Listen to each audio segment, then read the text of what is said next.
Olá, estamos começando mais um programa Caminhos de Sucesso. Meu convidado de hoje é sócio-diretor de Educação Corporativa da Praxis Business. É administrador de empresa, formado pela PUC São Paulo e atua há 13 anos em franchising e varejo como consultor e palestrante. É também autor de artigos relacionados a canais de vendas, franchising e capacitação, tendo atuado como coautor do livro Gestão Estratégica do Franchising, Como Construir Redes de Franquias de Sucesso. Já treinou mais de 3.000 pessoas entre varejistas, executivos de redes de varejo e franquias, entre outros. É professor do MBA da FIA nas matérias de treinamento para redes de gestão por processos de negócios. Instrutor credenciado pela ABF, Associação Brasileira de Franchising. Eu estou recebendo aqui no meu programa Leonardo Marque. Leonardo, muito bom dia. Bom dia, prazer estar aqui com você, por cima. O prazer é todo meu, Leonardo, ainda mais quando eu trago alguém especialista numa área que eu trabalhei durante 30 anos.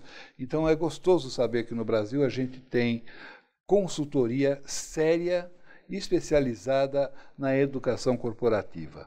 E eu não gosto de falar treinamento corporativo, porque treinamento é adestramento. Eu gosto de falar em educação corporativa, gosto de falar em educação contínua, que é para onde a gente segue com essa tendência, mas eu gostaria de saber de você, Leonardo, é fácil trabalhar com a educação corporativa aqui no Brasil? Eu não diria que é fácil, eu diria que é muito importante, é de suma importância. Hoje, as empresas utilizam a educação corporativa para ajudar a executar a sua estratégia de negócios. Antes, quando era simplesmente conhecido como área de treinamento ou departamento de treinamento, existia um desafio de melhorar o conhecimento das pessoas. Mas não estava muito claro o objetivo que está por trás disso. Hoje, a educação corporativa diz bem claramente, as iniciativas de capacitação, elas visam ajudar a empresa a executar a sua estratégia de negócio, que no longo prazo define a sua competitividade e a sua perenidade no mercado. Qual que é o principal panorama da educação corporativa no Brasil? Hoje, tivemos no começo desse ano, 2013, uma pesquisa pela Associação Brasileira de Treinamento e Desenvolvimento, que é o retrato do treinamento no Brasil, e trouxe vários dados interessantes, como, por exemplo, o orçamento para ações de capacitação nas empresas cresceu da ordem de 15% de um ano de 2012 para 2013. Então isso quer dizer o quê? As empresas estão investindo mais em ações de educação. E tem um indicador que mede o quanto as empresas fazem capacitação nas suas empresas, que é o quanto do faturamento é investido em ações de educação. No Brasil, esse indicador está da ordem de 0,8%. Comparando esse indicador do Brasil com o resto do mundo, ou com a Europa, por exemplo, nós estamos muito abaixo? Estamos bem abaixo. Eu não tenho exatamente o dado da Europa, mas é muito pouco. Se você pensar, por exemplo, se a gente for pensar em horas por ano, é em torno de 45 horas de treinamento por ano, em média, o que não passa de uma semana. É uma semana de treinamento. O que é muito pouco, perto do desafio, porque os negócios mudam muito. Então, assim, as pessoas têm que se atualizar conforme as coisas mudam. E não é em uma semana por ano que a gente consegue acompanhar toda a dinâmica do mercado. Então, é realmente bem abaixo dos países de primeiro mundo. Eu trabalhei na área por muito tempo e eu sempre fui adepto da educação corporativa, não pensando somente nos cargos de primeiro nível, segundo nível, que são os cargos de gestão estratégica, da presidência ou da diretoria. Eu sempre me preocupei também em ver como que todo esse treinamento iria refletir no pessoal que trabalha na operação dos negócios e como essa mensagem chegava no cliente final. Como você vê e o que você pode recomendar para os meus seguidores, o que pensar, o que fazer, como planejar uma área de educação corporativa ideal para a sua empresa? Estamos falando de empresas de médio e grande porte. Exatamente. É interessante a sua pergunta, porque nessa pesquisa que eu citei, ela também foi feita com, eu diria que 24% das empresas eram empresas de menos de 300 colaboradores. Então tem empresas pequenas, médias e grandes. Então deu um bom panorama das empresas. Assim, para a gente ter uma área efetiva, a gente tem que ter profissionais que conhecem os conceitos que estão por trás das ações de educação. O que diferencia exatamente uma empresa que tem um projeto de educação corporativa é que ela usa essas ações para executar a sua estratégia. Então, primeiro ponto é estar alinhado à estratégia da empresa. O segundo ponto é exatamente descobrir como desdobrar isso até os níveis mais operacionais, que é o que você perguntou. Porque não basta a gente fazer um planejamento estratégico, por exemplo, numa rede de franquias ou numa rede de varejo e descobrir o que tem que ser feito. A gente tem que executar. Enquanto a estratégia não sai do papel, as empresas não atingem os seus resultados. E isso tem que ser desdobrado até o que a gente chama dos momentos da verdade, que é quando o cliente está na frente de algum membro da empresa. Pensando dessa forma, você comentou descobrir as necessidades, verificar o que a gente tem que ser feito, o que deve ser feito na área de treinamento, na área de educação corporativa. Eu faço uma pergunta que é básica. Quando uma empresa decide investir nessa área, ela tem, e partir do zero, ela tem que pensar na preparação de todo esse material. Sim. Uma empresa voltada para consultoria nessa área precisa de quanto tempo para começar a implantar um processo de educação corporativa num cliente? Eu diria que, assim, se a gente for pensar num tempo médio, como nós temos, por exemplo, na nossa empresa, eu tenho uma equipe que me ajuda a fazer isso, é bem rápido, porque a gente faz isso todos os dias. Então, se você, por exemplo, tem uma necessidade de uma empresa de fazer alguns programas de treinamento, eu diria que em aproximadamente 2 meses é o tempo suficiente para a gente desenvolver os programas e começar a aplicar. Por que eu digo 2 meses? Porque o primeiro mês a gente tem que dedicar a conhecer a operação.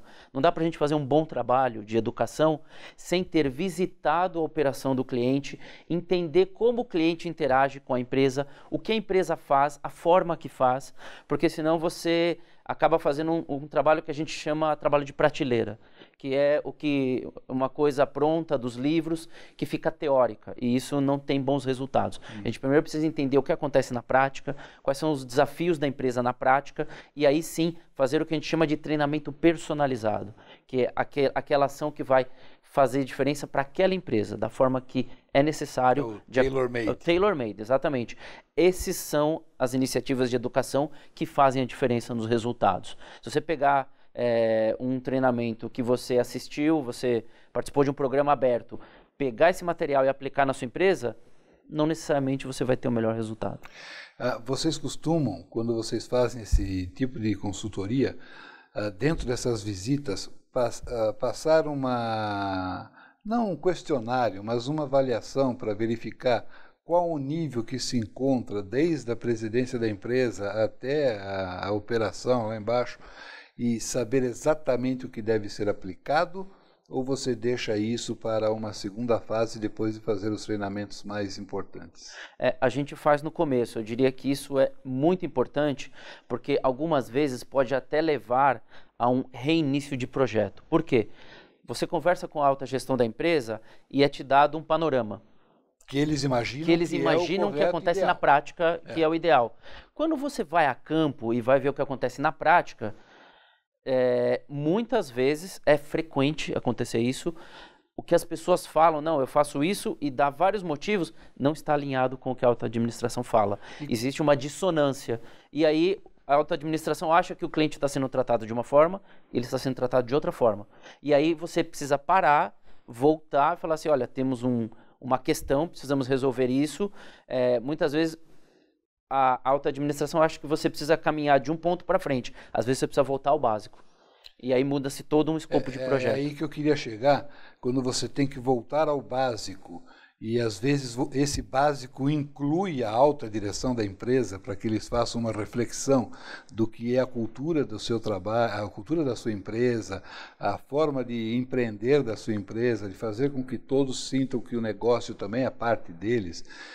Quando você tem que dar esse recado para quem está te contratando, é fácil quebrar esse paradigma? Não é fácil, porque como quando você fala com diretores, gerentes, por exemplo, vamos pegar umas redes de franquias e varejo, que são as empresas de nossa especialidade. Quando você vai falar com o executivo, para ele está muito claro o que é a cultura da empresa, o que o que a empresa representa, porque muitas vezes foi ele que criou, foi ele que fez parte daquilo. Quando você vai para níveis mais operacionais, isso vai se perdendo gradativamente. Pensa no seguinte cenário. Existe uma marca que foi fundada por um fundador, tal. Essa pessoa monta uma equipe e aí essa equipe, ele ensina essa equipe o que é a cultura da empresa e aí por algum motivo ele resolve fazer franquias e começa a vender franquias para vários empresários. Esses empresários, cada um tem a sua noção do que é o negócio. O seu perfil de negociador, exatamente, de empreendedor, e que às vezes, não que ele não case com o perfil do franqueador, mas ele tem que se adaptar. Exatamente, ele tem que se alinhar ao que é a cultura da empresa. E aí, além desse empresário, existe a equipe desse empresário. Então, é uma cadeia que você tem que ir mapeando e falar, pera, onde é que as coisas se perderam? Porque a gente fala muito hoje, e esse eu diria que é o assunto do momento, que é cultura e engajamento de empresários, principalmente quando a gente fala em redes de franquia ou redes de concessionária no segmento automotivo, qualquer canal indireto que a gente fala, que é um empresário vendendo um produto ou serviço de uma marca, você tem uma outra pessoa que às vezes tem o seu objetivo de negócio e não necessariamente está alinhado. Você precisa gastar tempo para poder explicar para esse empresário para que ele perceba essa cultura e faça ações com a sua equipe acerca disso. Você já se deparou com aquele trágico problema que eu me deparava quando eu estava no mundo corporativo, em que a verba está terminando, o ano ainda está na metade do segundo semestre, vamos ter que cortar o budget de alguma coisa. Primeira área é a área de treinamento. Isso acontece naturalmente? Isso acontece ainda no Brasil? Ainda acontece porque é uma visão errônea, na minha opinião, de investimento, porque educação a gente tem que enxergar como um investimento. É a partir da educação que o nosso funcionário vai atender melhor o cliente, vai fazer um bom trabalho, e esse cliente vai comprar mais, vai voltar, vai ser fidelizado e as coisas vão acontecer. Como alguns gestores erroneamente enxergam treinamento como custo, então começa a procurar onde cortar, e aí corta o treinamento, e aí o Ray Kroc, que é o executivo que transformou o McDonald's nessa potência, ele tinha uma frase muito interessante, que ele dizia assim, se você acha treinamento caro, considere o custo da ignorância. Quanto custa o seu funcionário destratando um cliente? Quanto isso vai custar para a empresa?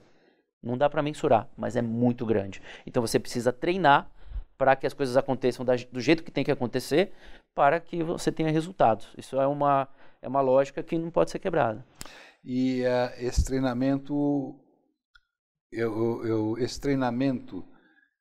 que algumas empresas fazem, que é em forma de adestramento, de querer te ensinar a fazer uma coisa e você não poder inovar como treinando ou como a pessoa que está trabalhando na função, que tão prejudicial é para a empresa? O que acontece? A gente percebe hoje em dia que os treinamentos que mais dão resultado, as ações de educação que mais dão resultado, são ações que têm por objetivo uma mudança comportamental nos participantes. O que a gente entende por isso? A gente sabe, assim, se a gente for estudar psicologia, a gente vai descobrir que as nossas atitudes são reflexos daquilo que a gente acredita. Então, muitas vezes, para mudar uma atitude de uma pessoa, você tem que fazê-la refletir de qual o impacto da sua atitude no cliente. Então, isso só dá para fazer com treinamentos presenciais, com treinamentos que comecem pela reflexão, comecem por chamar essa pessoa para pensar junto. E aí, ao fazer uma reflexão, ele vai entender, realmente é importante agir de uma determinada forma. Uhum. Se você vai direto para o que você está falando, que é treinar o processo, você tem que fazer isso, depois isso, depois isso, o adulto ele tem uma capacidade enorme de falar assim, mas para que eu vou fazer isso? O que eu ganho? O que muda na vida minha e daquela pessoa? Esses questionamentos não param na cabeça do adulto. A gente tem que começar por o que a gente chama de conscientização. Enquanto a pessoa não se conscientiza que é importante fazer as coisas de uma determinada forma, ele não vai fazer. Ele tem que se sentir útil com a ação que ele está realizando dentro da empresa, está dando uma solução, por menor que seja, para um processo, ou para uma venda, ou para um cliente no pós-venda. E o treinamento, eu acho que ele não leva a isso. O que leva a isso realmente é uma educação contínua, com uma área de educação corporativa, onde tem gente pensando nisso e trabalhando sobre isso o tempo todo. Deixar de ser um departamento ligado a comercial, a marketing ou a qualquer outra área da empresa. Eu acho que essa área tem que estar conectada diretamente com a presidência da organização. O que você acha? Essa é a tendência. Então, quando a gente fala que exatamente as ações de educação, os departamentos hoje em dia de educação corporativa, eles estão cada vez mais ligados à alta administração. Exatamente por isso. Você citou uma coisa muito importante, que é o funcionário se sentir útil. Esse fator, ele está diretamente ligado ao que a gente chama de engajamento. Ou seja, a pessoa vai dar o melhor de si no cumprimento da sua função, e isso vai fazer toda a diferença na frente do cliente. O cliente percebe claramente um funcionário que está motivado e de um que está desmotivado. Aquele que está engajado no que está fazendo, aquele que se sente útil, que gosta de ajudar o cliente, ele fideliza o cliente e o cliente volta para a empresa, fala bem da sua empresa, e aí isso vira um ciclo virtuoso. E cada vez mais isso está mais próximo da presidência, da alta administração, do fundador, da franqueadora, digamos assim, porque é a partir daí que as empresas estão utilizando os departamentos de educação corporativa exatamente com uma função estratégica. É isso que diferencia um departamento de educação corporativa da antiga área de treinamento das empresas. Antigamente os treinamentos estavam soltos. Você tinha que fazer, você tinha que melhorar alguma coisa, mas não sabia exatamente por quê. Agora as coisas tem tudo uma lógica, está tudo muito claro, de acordo com a estratégia de futuro da empresa, isso é desdobrado e toda a necessidade de treinamento do ano, a grade de treinamento é construída baseado nos gaps para cumprir a estratégia da empresa. Essa é uma mudança brutal de forma de atuação das empresas hoje em dia. Quais são as tendências que hoje estão presentes na Europa ou na América e que estão chegando no Brasil? Tem algumas tendências muito interessantes. Uma delas, agora em julho, teve o Fórum de Universidades Corporativas promovido pela Associação Brasileira de Treinamento e Desenvolvimento. E lá foram apresentados vários benchmarks mundiais. Posso citar 3 grandes tendências. A primeira delas é o Phenomenal Learning, que é o aprendizado fenomenal. O que isso vem a ser? Vem a ser que o treinamento, ele não basta você transmitir conhecimentos e habilidades. O participante tem que ter uma experiência memorável no treinamento, ele tem que gostar, tem que ser divertido, ele tem que sair falando bem para todo mundo, porque treinamento tem que ser gostoso nas empresas. Para você ter uma ideia, a empresa que começou com isso foi a Accenture, que é uma consultoria, e eles contrataram um executivo da Disney para que a Disney tem esse conceito do guest experience, né? A experiência do guest. E aí eles adaptaram isso ao treinamento. E a Accenture começou a fazer isso e começou a ter um bom resultado. Então, Phenomenal Learning. A segunda tendência é o Social Learning. O que isso vem a ser? Vem a ser utilizar princípios de mídias sociais no treinamento, principalmente no pós-treinamento ou no acompanhamento. Depois de você ter aquela experiência presencial, você solta o desafio dos participantes de aplicar o treinamento. E eles têm que dar um depoimento de como foi aplicar, quais foram os ganhos, quais foram as armadilhas, o que fizeram. E isso é colocado no ambiente virtual e todo mundo que passa por aquele treinamento tem acesso. E aí conta-se as experiências e isso faz com que a pessoa, após fazer o treinamento, tenha outras experiências que pode se basear e também coloque a sua lá. Então é uma forma de manter o aprendizado conectado após os treinamentos. E a terceira e última tendência são exatamente as universidades corporativas, que é exatamente você fazer uma grade de treinamentos diretamente ligado à estratégia da empresa, com vários cursos, com grade anual, que tem uma sequência e onde já existe um orçamento, está tudo correto para que a empresa ofereça isso e tenha bons resultados. Nós vamos falar sobre a universidade corporativa já já. Eu tenho que fazer uma paradinha. Passou rápido o nosso primeiro bloco, muito bacana. Gostoso isso, né? E não saiam daí. Nós vamos falar já já sobre a universidade corporativa, suas etapas, metodologias. A gente volta já já.